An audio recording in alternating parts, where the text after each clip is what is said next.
ఇది ఫ్యాషన్ ప్రపంచాన్ని షేక్ చేసిన సంఘటన. ఐకానిక్ బిర్కిన్ బ్యాగ్ సృష్టికి ప్రేరణైన ప్రముఖ నటి గాయని జెన్ బిర్కిన్ స్వయంగా ఉపయోగించిన తొలి ఒరిజినల్ బిర్కిన్ బ్యాగ్ ఇటీవల నిర్వహించిన సౌతీబే వేలంలో రికార్డు ధరకు అమ్ముడైంది. ఫ్రాన్స్ కి చెందిన లగ్జరీ బ్రాండ్ హార్మీస్ జైన్ బిర్కిన్ కోసం ప్రత్యేకంగా రూపొందించిన ఆ బ్యాగ్ ను ప్యారిస్ లో నిర్వహించిన వేలంలో 8.58 మిలియన్ యూరోలు అంటే సుమారు 85.75 కోట్లు ఇచ్చిన ఓ జపాన్ వ్యక్తి దక్కించుకున్నాడు.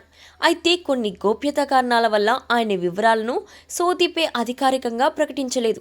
ఇంత ధర పలకడానికి కారణం ఏమిటంటే 1980లో జేన్ బిర్కిన్ ప్యారిస్ నుంచి లండన్ వెళ్తుండగా విమానంలో ఆమె పక్కనే హార్మిస్ యజమాని జీన్ లూయిస్ డ్యూమస్ కూర్చున్నారు. ఆమె తనతో మాట్లాడుతూ ఓ తల్లిగా నిత్యావసర వస్తువులు పెట్టుకునేలా సరైన బ్యాగ్ దొరకడం లేదు అని చెప్పింది. దీంతో ఆయన వెంటనే ఆలోచించి అక్కడే ఓ కాగితం మీద డిజైన్ వేసి 1984లో ఓ ప్రత్యేకమైన బ్యాగ్ను రూపొందించారు. ఆ బ్యాగ్ తల్లుల అవసరాలను దృష్టిలో ఉంచుకొని రూపొందించబడింది. జేన్ బిర్కిన్ దీన్ని ప్రతిరోజు ఉపయోగించారు.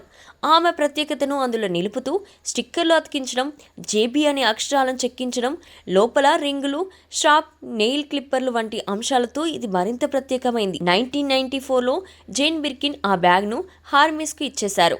తర్వాత అది వేలంలో విక్రయించబడింది. ఆ డబ్బు ఎయిడ్స్ చారిటీకి విరాళంగా ఇవ్వడం జరిగింది. కొన్నేళ్ల తర్వాత ప్యారిస్కు చెందిన క్యాథరిన్ బేనియర్ అనే మహిళ దీన్ని కొనుగోలు చేసింది.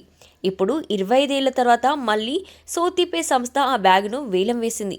రికార్డు స్థాయి ధర పలికి ఇది అత్యంత ఖరీదైన రెండో ఫ్యాషన్ వస్తువుగా నిలిచింది. ఈ బ్యాగ్ కేవలం ఒక విలాసవంతమైన వస్తువు మాత్రమే కాదు, ఫ్యాషన్ చరిత్రలో ఒక చిహ్నంగా, పాప్ కల్చర్లో ఓ ప్రత్యేకమైన గుర్తుగా మారిందని సౌతీపే ఫ్యాషన్ విభాగాధిపతి మోర్గాన్ హాలిమ్ పేర్కొన్నారు. ఇంత ప్రత్యేకతతో పాటు జేన్ బిర్కిన్ జీవితానికి అర్థమైన ఈ బ్యాగ్ ఇప్పుడు ప్రపంచంలో అత్యంత విలువైన హ్యాండ్ బ్యాగ్ గా చరిత్ర సృష్టించింది. ఎస్ఆర్కే డైరీ వారి తాజా పన్నీర్, డాబా స్టైల్ రుచులను మనింట్లోనే ఆస్వాదిద్దాం. ఎస్ఆర్కే పన్నీర్ తో SRK milk and milk products.